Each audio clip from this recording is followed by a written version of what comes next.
Olá, sejam muito bem-vindos a mais um episódio do IT Forum Series e agora na segunda temporada deste ano com um tema muito especial, que é o setor de saúde. A gente vai discutir aqui sobre como a tecnologia está impactando esse setor.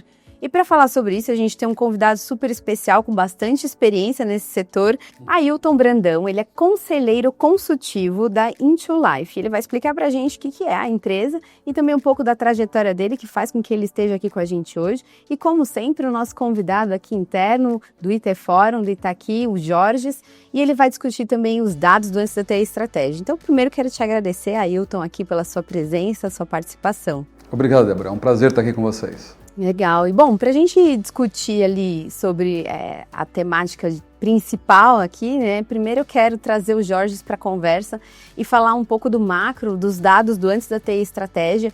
A gente mapeou ali com os executivos de tecnologia nesse ano, a gente já tem mais de 300 respondentes esse ano, quais são os desafios do setor. E a gente trouxe aqui algumas perspectivas bem interessantes e a gente tem uma evolução muito clara da inteligência artificial e também da inteligência artificial generativa, né, Jorge? A gente teve um boom muito grande, especialmente daí a generativa saltando de 10% para 20%. E para a gente esquentar aqui a conversa, queria entender com você a que se deve esse aumento. A gente fez um recorte, né? Obrigado, Ailton, por estar aqui. Dentro do setor de saúde, né, trazendo os dados e fazendo um comparativo de 24 para 2025. Em relação à IA generativa, o setor de saúde, o ano passado, utilizava 10% das empresas, mais ou menos, já utilizavam nos processos do dia a dia, e hoje já saltou para 30%. E aí eu também gostaria de entender um pouquinho dessa evolução, né, desse processo de maturidade, Ailton. O que você acha que se deve isso, né? Como que o setor de saúde vem atuando em frente a todo esse hype, né, de inteligência artificial, mas também conseguindo gerar valor ao negócio, né? Eu queria saber um pouquinho de você sobre isso. O setor de saúde não é dos mais inovadores tradicionalmente, né?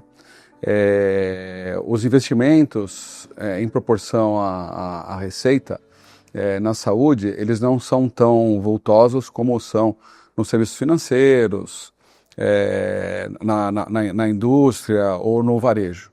Eles são mais restritos, isso faz com que a priorização seja muito mais necessária antes de escolher os projetos em que as empresas de saúde vão alocar seus orçamentos, né? A tendência, como é que funciona, né, na saúde? Primeiro, as empresas líderes mundiais, principalmente as americanas, começam a mostrar cases interessantes. As empresas de tecnologia rapidamente começam a oferecer isso no mercado de saúde brasileiro, e as empresas que, diferente da média, né, investem mais em tecnologia, que tem equipes dedicadas, né, a trabalhar com tecnologia de ponta, né, com digital, com inteligência artificial, começa a fazer pequenos experimentos, adota de maneira ainda em laboratório para entender essa nova tecnologia.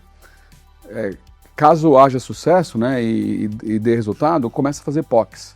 Então, umas POCs já maiores que envolve o teu corpo clínico ou o seu corpo assistencial, né, as enfermeiras, os profissionais de saúde.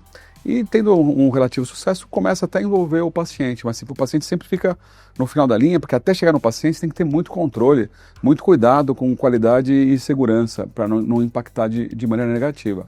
Isso aconteceu muito ao longo de segundo semestre de 23, 24 de maneira muito intensa, que os cases começaram a ficar públicos e gerando interesses nas empresas que não são as primeiras a adotar, principalmente por resultados palpáveis e mais financeiros, focados em eficiência operacional.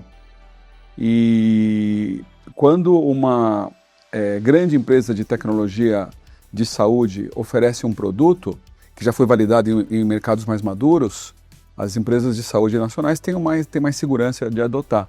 Então isso é bastante importante, né?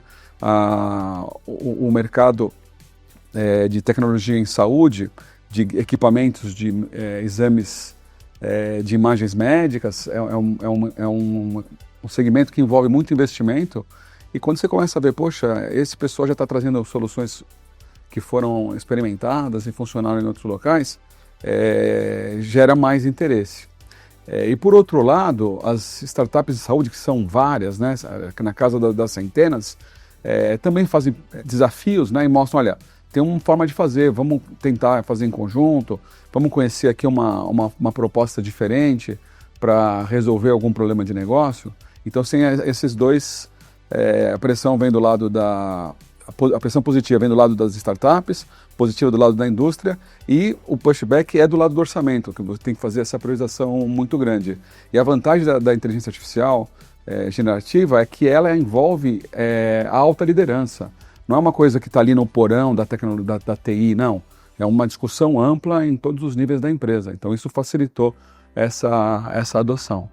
Você que tem bastante experiência nesse setor e agora como conselheiro da Into Life, o que você tem visto aí de evolução nos últimos anos, especialmente em casos mais emergenciais e também que são mais críticos de apoio da IA generativa aos médicos, ao corpo médico, né? E ao mesmo tempo também, o que você tem visto de vieses, desigualdades? A tecnologia ela já está pronta para atuar em casos mais complexos, por exemplo, ou nesses casos que você mencionou de experimentação para depois evolução, porque é um setor muito regulado, né? E precisa ter uma cautela maior, né? Já existem soluções muito adotadas e muito desenvolvidas, porque a gente está vendo aqui o boom da IA generativa, mas a IA do Machine Learning já tem mais de 10 anos aí de aplicação na área de saúde e várias aplicações com bastante sucesso. O que eu vejo, né, nos últimos tempos é um uso mais intensivo, né, agora com a IA generativa, para facilitar o atendimento do paciente, o atendimento do cliente. Então, você vê muita gente colocando bots de automação, tentando resolver aquelas dúvidas básicas, mais transacionais, né, para fazer um agendamento de um exame, agendamento de uma consulta, tirar dúvidas básicas do tipo horário de funcionamento, endereço. Você vê que a tecnologia já está bem madura aí para esse tipo de exploração. E isso são as coisas que o paciente vê. Mas tem empresas mais modernas que estão usando inclusive para dúvidas assistenciais, que já programa, né, uma IA generativa para fazer uma triagem. Então, quando você entra em contato e preciso falar com um médico, principalmente as empresas de telemedicina, antes de entrar em contato com o médico, pode ter um atendente humano ou pode ter um atendente de IA que vai fazendo um screening inicial para poder entender qual que é o problema dessa pessoa, porque às vezes o problema dela nem é com telemedicina, né? É um outro tipo de problema. Isso é um uso que eu tenho visto, começou mais forte nos Estados Unidos e já tem adotantes aqui no Brasil. Mas eu vejo que na eficiência operacional o uso está muito mais intenso, né? Por exemplo, todos os grandes serviços de saúde têm usado uma inteligência artificial acoplada aos equipamentos que fazem exames de imagens médicas. Porque o exame de imagem médica ele é feito com imagens do corpo, né, que são fatias que são geradas e depois é montado. E demora um tempo para fazer cada imagem dessa. A IA consegue acelerar muito esse tempo, em 1/3, 30% mais rápido, porque ela faz a extrapolação, ela consegue entender a diferença entre uma imagem e outra e com muita qualidade, sem perda de precisão, acelerar o uso desses equipamentos. Isso é um investimento que se paga rapidamente, né? Porque se um paciente consome 30 minutos para fazer um exame, se eu ganho 10 minutos, 20 minutos, eu consigo trazer mais pacientes por dia e isso gera mais retorno aí para o serviço de saúde.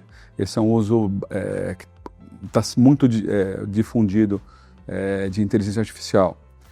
Outro uso que eu vejo também é para eficiência operacional nas operações transacionais, porque tem muito processo burocrático que antigamente era manual, de tirar dados de vários sistemas para compor um pedido de reembolso médico por parte do serviço de saúde, ou do lado da operadora de saúde, de checagem, de conferência, e cada vez mais tem sido usado a inteligência artificial para acelerar esse processo, dar mais qualidade, tanto na composição da informação quanto na avaliação do outro lado, né, para ter certeza que está completo, todas as informações chegaram, que estão com boa visibilidade, que estão exprimindo corretamente. E essa busca de eficiência operacional, ela tem que ser olhada em toda a cadeia, né, em toda a jornada, tanto no back-office quanto no atendimento direto aos pacientes. As pessoas fazem em geral, né? Antigamente tinha o Dr. Google, agora é o Dr. ChatGPT. Todo mundo entra lá, faz a pergunta, exatamente, faz sua pergunta dos seus sintomas e tal, e é muito rico esse processo. De fato, isso gera uma pressão a mais no médico, porque ele já tem que estar mais preparado para as perguntas que vão vir, o paciente já chega mais informado, com dúvidas mais aprofundadas, e o médico tem que estar mais preparado para responder. Isso é uma mudança grande de comportamento que tende a melhorar o processo de saúde.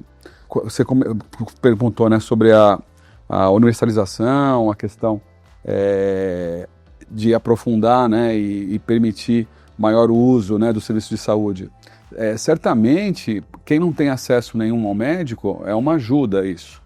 Ou naqueles lugares que você tem só um posto de saúde no interior, que tem lá uma enfermeira, ela também se usa desse tipo de informação para melhorar o atendimento. Ou quando tem somente um médico de família que faz a atenção básica, a atenção primária, né, e deveria encaminhar para um especialista.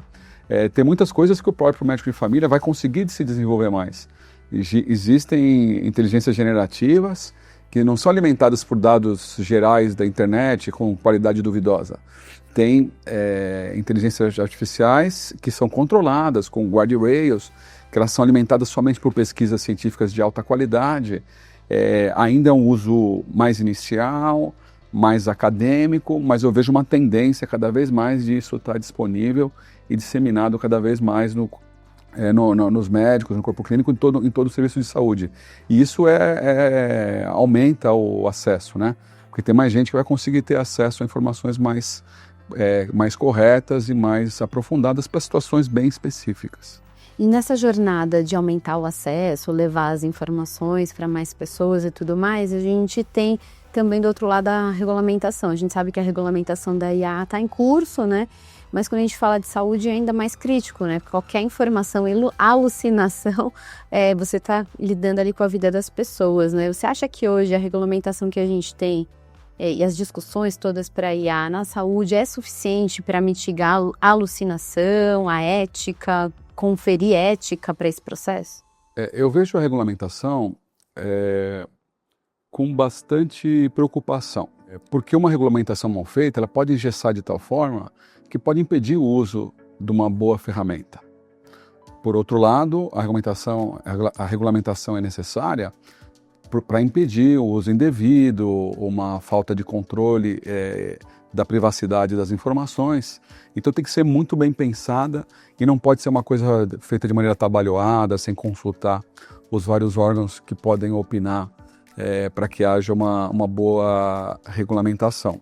A própria LGPD ela já dá um respaldo bastante grande, né, para a privacidade dos dados de saúde. Como a IA ainda não está regulamentada, é importante que toda a instituição que comece a utilizar a inteligência artificial componha um núcleo, um grupo de pessoas para discutir a ética na implementação da IA. E isso é bastante comum no serviço de saúde, né, porque qualquer serviço de saúde que faça pesquisa já tem um grupo de ética para as pesquisas. Mesmo os hospitais têm um grupo de ética médica. Então é importante levar essas pautas da inteligência artificial para os grupos que discutem a ética da prestação de serviço. A questão da alucinação, né? Ela é muito, muito problemática na saúde. É muito comum, né, você ver casos aí na imprensa, né? Eu vi no Supremo Tribunal Federal um advogado que colocou uma petição que tinha uma série de jurisprudências que não existiam de fato. Ou coisas que era da área civil e ele estava dizendo que era da área trabalhista e vice-versa. Então, quando você compõe um grupo para estudar e pesquisar e aplicar a inteligência artificial, é muito importante que controle isso para que não haja criatividade nas respostas, né? Que ela esteja com um parâmetro muito bem setado para evitar esse tipo de alucinação. E tem que ser muito bem testada, porque quando você põe uma IA, né, para fazer uma conversa com o paciente, pode acontecer qualquer tipo de coisa nessa conversa, né? Quando eu trabalhava lá no Hospital Sírio-Libanês, a gente colocou uma IA para falar sobre câncer. E a discussão com o paciente para esclarecer dúvidas, para esclarecer sobre sintomas, sobre tratamentos, sobre a evolução da doença. E, puxa, teve milhares de acessos. Mas o que a gente testou isso antes foi uma enormidade. Até perguntas sensíveis, né, do tipo assim, quero me suicidar, o que eu faço, não sei o quê. Para você ver que tipo de resposta ela ia dar, para que ela não quebrasse e não desse respostas absurdas, né? Então você tem que fazer muito teste, muito controle e ter sempre essa preocupação do trato com o paciente, que é um tema muito sensível, né? E tem que ser muito acompanhado por pessoas que entendem profundamente dessa relação, né? Não dá para deixar a máquina escolher que tipo de resposta ela vai dar para situações tão delicadas e tão sensíveis quanto essa. É um tema que a gente vê que precisa de muito estudo e muito teste antes de disponibilizar de forma mais ampla, né? E esse exemplo é muito nessa linha que você mencionou. Agora, Ailton, e também vou trazer o Jorge aqui para conversar. Agora, nesse ano, o ANSA-T Estratégia identificou que 62% dos executivos eles falam que segurança e privacidade é uma preocupação. E você mencionou agora há pouco na sua fala a LGPD, que já é um mecanismo para que se proteja, né? Mas o que tem sido feito, né, e até também o Jorge pode falar um pouco, para tentar reduzir, mitigar esses riscos de segurança, na área da saúde especificamente? E comparando com o ano passado, o principal desafio que foi apontado pelos executivos de tecnologia dentro da área da saúde foi a inteligência de dado para tomada de decisão, né? Então, está bem conectado a essa área de segurança e privacidade de dados, porque sem um, outro não funciona. Só que hoje, essa parte de segurança na pesquisa, ela se sobressai em relação a essa parte mais data-driven, né, das empresas. Como você enxerga, Ailton, essa mudança, né, de prioridade para esses desafios estratégicos dentro da área da saúde? Eu vejo um processo de maturidade muito relevante, sabe, na saúde. Eu estou há 8 anos, né, na área de saúde. No início desse meu caminho na área de saúde, a atenção pela cibersegurança era muito pequena. Era visto como uma coisa, coisa chata aqui dos auditores, tem que tomar cuidado com as senhas, tem que preocupar com a segurança da informação, com os backups e tal. Era mais visto como um incômodo para a área de tecnologia. Isso mudou radicalmente, né? Cada vez mais a maturidade avançou na área de saúde.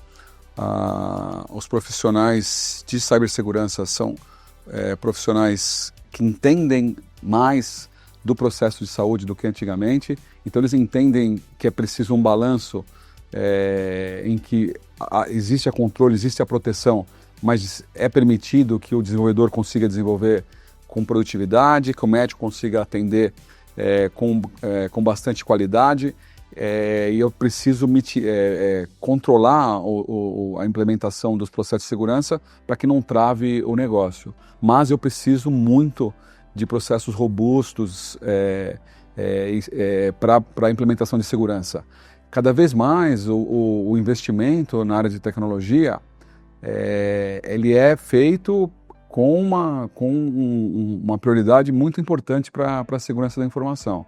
É necessário, e eu vejo que cada vez mais isso vem acontecendo. E cada vez mais a área de privacidade, que tem mais a ver com o processo jurídico, né? A LGPD é uma lei, né? Então tem muita conexão com o processo jurídico. Eles estão cada vez mais integrados, tanto com a área de tecnologia, quanto com a área de atendimento, quanto com a área assistencial, que é percebido, né, que o processo de privacidade é um contínuo. Porque não adianta eu ter todas as proteções no computador se alguém vai lá, imprime e deixa o papel em cima da mesa. Ou que a tela fica virada para o público, ou que qualquer pessoa pode tirar uma foto de um prontuário médico, né? Então, a questão de cultura, de treinamento, né, de procedimentos corretos, também é muito, muito relevante. E quando eu junto a segurança da informação, né, com a questão dos dados, é obrigatório que antes de eu pensar em IA, eu pense numa arquitetura de dados com governança, com responsabilidade, com qualidade de dados para poder fazer uma exploração de inteligência artificial. Porque senão eu vou fazer um trabalho de pôr um carro de corrida numa pista de terra, né? Não vai funcionar. O carro vai ter comportamento que não é o previsto, não vou conseguir extrair o máximo daquele equipamento. E a mesma coisa com a questão da arquitetura de dados. Eu vejo que quem ainda não cuidou disso deveria ser uma prioridade, né? Segurança da informação e arquitetura de dados. Porque é necessário que eu tenha as áreas responsáveis pela informação. Então, um prontuário médico é de responsabilidade do corpo clínico. Então, tem que ter um grupo do corpo clínico que defina as regras, quem pode acessar, quem não pode. Uma pessoa administrativa, né, ela pode acessar o prontuário. Quais campos do prontuário ela pode acessar, né? Essa pessoa que acessou, ela pode pôr num e-mail e mandar para terceiros? Como que seria a transferência, a comunicação desses dados? Então são coisas que a segurança da informação em conjunto com a área de arquitetura de dados tem que trabalhar para garantir que o trabalho aconteça, mas com grande qualidade, visando, né, colocando o paciente no centro para que todo o trabalho seja feito para melhorar a prestação de serviço e não gere problemas, efeitos colaterais aí nesse uso da informação para a inteligência artificial. Agora, Hilton, também no Antes de Ter Estratégia, a gente identificou ali que 76% dos CIOs da área de saúde estão investindo em mobile apps ou super apps. E os super apps, eles estão muito agora em voga. Todo mundo está falando disso, especialmente os bancos, mas o setor de saúde também tem olhado bastante para esse contexto, olhando muito para a experiência e facilitação ali também para o cliente, né? Você tem visto essa evolução muito nessa linha de experiência mesmo e o cliente entrar em contato pelo canal que ele melhor entende que é para ele, mas também um caminho para o Open Health? A escolha do canal de atendimento, como você disse, Débora, tem que ser uma escolha do paciente, né, do cliente. Porque o que é bom para um não é bom para todos, né? Principalmente que a gente tem uma heterogeneidade do público muito grande, né? Tem pessoas que não têm uma formação suficiente, não têm um equipamento robusto o suficiente, ou pessoas de mais idade que não têm facilidade no uso da tecnologia, né? Então eu tenho que ter um range bem grande de opções.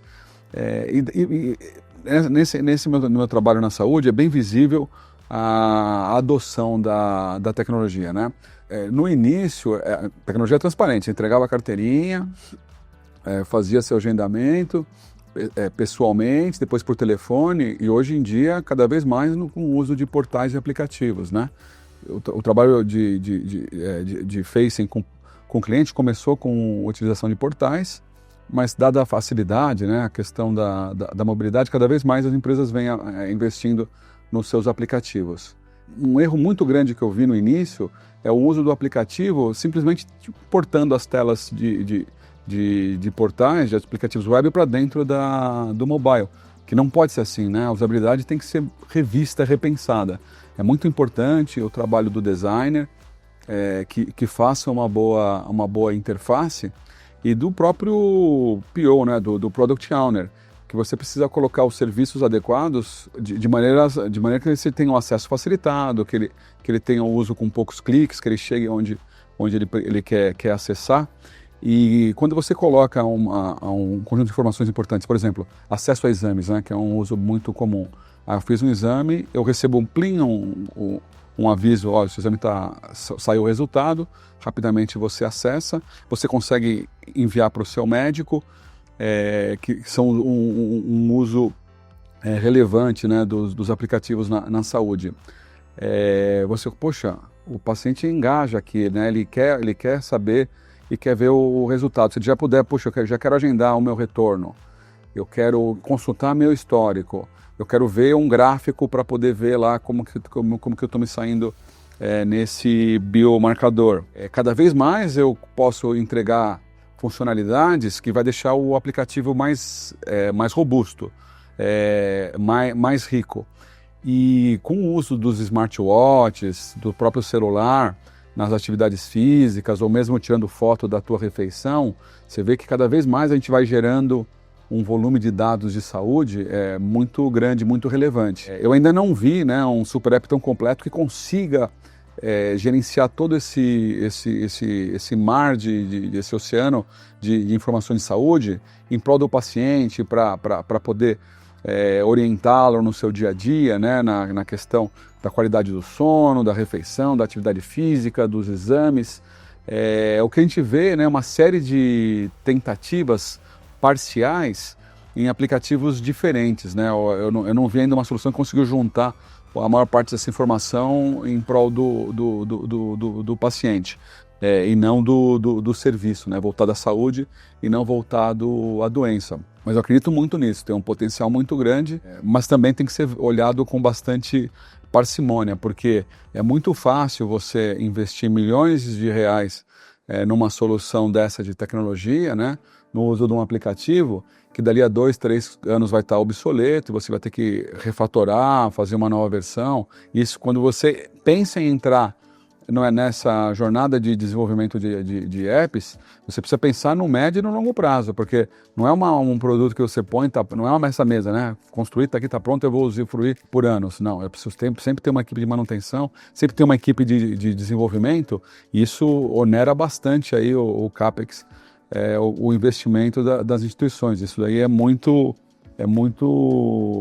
importante, tem que ser pensado aí com bastante cuidado. Dado esse oceano de informações que eu falei, né, essa fragmentação, o conceito do Open Health era justamente para ajudar, né, e para permitir a troca, né, pelos vários players que existem nesse mercado.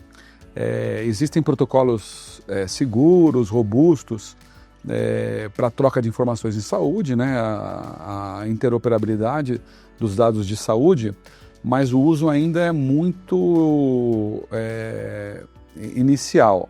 Conceitualmente, né, a concepção dos modelos de interoperabilidade permitia a troca completa dos dados, mas você vê que a utilização ainda é muito inicial, porque ainda falta confiança nos elos dessa cadeia de informações, porque o plano de saúde não quer mandar todos os dados para o paciente, porque pode achar que o custo está muito alto, ou o médico não quer dar todos os dados para o hospital não quer dar todos os dados para o plano de saúde, ou a indústria farmacêutica pode ter acesso. Então ainda tem essa complicação de interesses difusos aí. Para vencer isso, né, para que a interoperabilidade funcione de verdade, né, o Open Health funcione, eu acredito que é necessário uma regulamentação melhor aí para estabelecer quais são os dados e que fique claro, né, que o dono do dado é o paciente. O paciente que deveria escolher, poxa, eu quero sim que a indústria farmacêutica desse remédio que eu consumo tenha todos os dados no meu prontuário que eu possa ajudar a desenvolver melhores medicamentos, pode ajudar nessa pesquisa. O paciente pode falar assim, não, eu quero que o seu hospital tenha minhas informações completas, porque eu quero migrar desse hospital para esse hospital. E eu quero que esses médicos tenham esse acesso. Então o paciente deveria ser o grande orquestrador aí desse uso da sua informação. E não dá para imaginar, né, que o serviço de saúde A, B ou C que são os donos da informação. Não são. O dono é o paciente. Interessante isso. Na semana passada eu conversei com um executivo e a gente falava muito sobre carteiras digitais, né? E é o mesmo conceito, porque a carteira digital, você como cliente, enfim, usuário, é que vai determinar aquilo que você quer que as empresas usem, inclusive as de saúde, né? Então, ainda tem bastante discussão nesse mercado para entender, mas genuinamente o usuário que deve ser o dono da própria informação dele, né? E esse protagonismo, né, ele exige um público maduro, né, consciente dos seus direitos, e isso ainda é uma questão de cultura, de informação que ainda a gente está começando, né?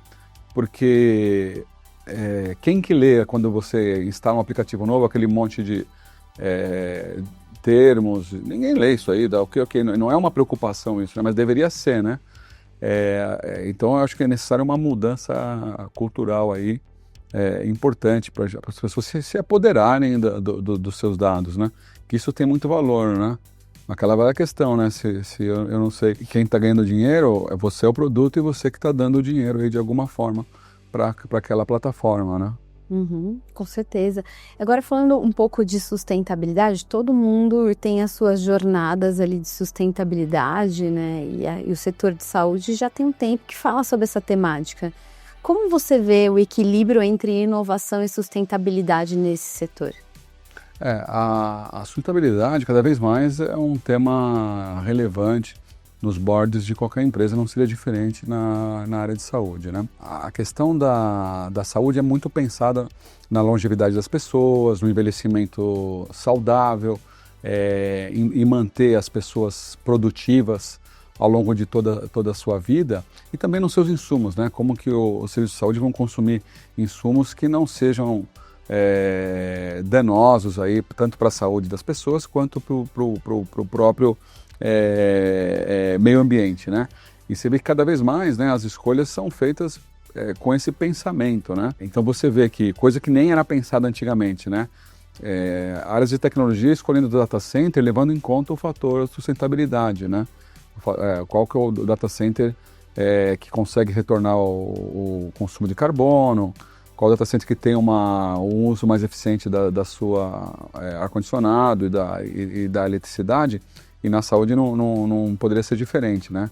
Eu vejo várias iniciativas da reciclagem, de toda a operação, e também você vê que o serviço de saúde, né, ainda é uma questão que ainda existe uma alta qualidade para as pessoas que podem pagar e um déficit de qualidade para quem não pode pagar.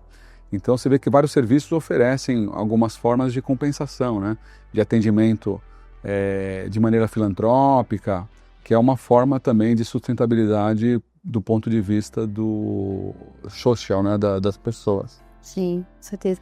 Recentemente eu conversei com um especialista, um futurologista, o David Roberts, e a gente conversou muito sobre o cenário da IA na saúde e ficou muito claro, assim, que vai ter muita revolução ainda nesse setor, né? Ele tinha comentado comigo que o DNA, a gente já tinha o sequenciamento, etc., isso já é feito há um tempo, mas a IA, ela vai ajudar ali a meio que hackear o DNA, o que não poderia ser feito até então, né? Isso vai mudar muito. Então,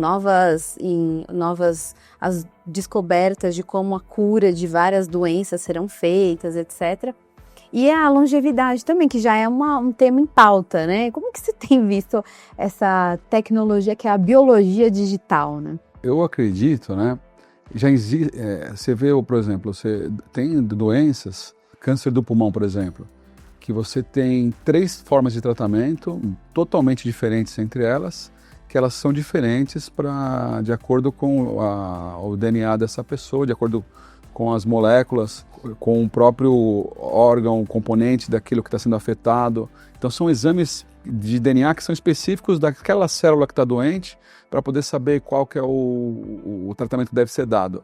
O que eu acredito, né, que cada vez mais vai haver uma inter-relação entre o meu mapeamento genético, a minha forma de estilo de vida, né, qual tipo de alimentação que eu consumo, quais são os medicamentos que eu consumo, os suplementos que eu uso, para que quando eu tenho uma doença eu tenha um medicamento que seja personalizado, né, específico para o meu biotipo, para a minha condição de saúde, de forma com que o uso da IA vai conseguir correlacionar esses infinitos fatores para poder ter uma droga cada vez mais precisa e mais individualizada, né?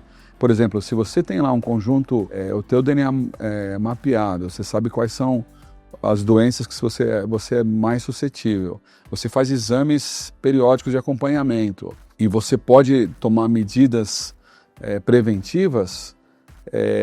A IA juntar todas essas informações e te dizer, poxa, você está no caminho correto, ou não está no caminho correto, ou, poxa, apareceu um tratamento novo, ou uma forma de prevenção diferente, poderia aumentar em muito a longevidade das pessoas, a qualidade de vida.